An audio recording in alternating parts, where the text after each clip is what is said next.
Pourquoi Mufasa et Scar sont devenus ennemis?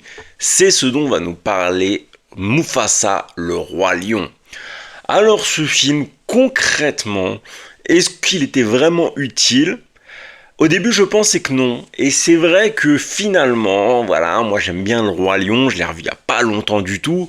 Et donc, savoir pourquoi Mufasa et Scar sont en mauvais termes, bah c'est plutôt sympathique, surtout que c'est plutôt bien amené. Et donc au fur et à mesure du film, on va voir comment ils sont devenus de frères à ennemis. Et j'ai trouvé ça plutôt vraiment bien tourné. C'est assez prenant, on se prend à chacun des personnages, surtout que les références au Roi Lion sont évidentes et pourtant bah, c'est pas forcé, ça veut dire qu'on se prend vraiment au jeu, la musique est très belle.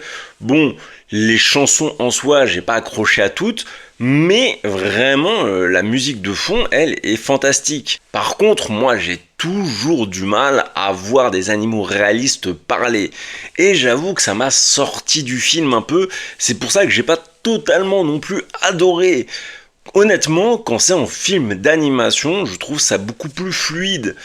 Et là, voir un lion comme ça parler, un peu du mal à y croire. Surtout que je l'ai regardé en 3D, c'est-à-dire que l'effet réaliste, il était encore plus accentué. D'ailleurs, au passage, j'étais agréablement surpris parce que la 3D, elle donne une petite touche en plus. Pour le coup, avec Mufasa le roi lion, ils se sont pas foutus de notre gueule.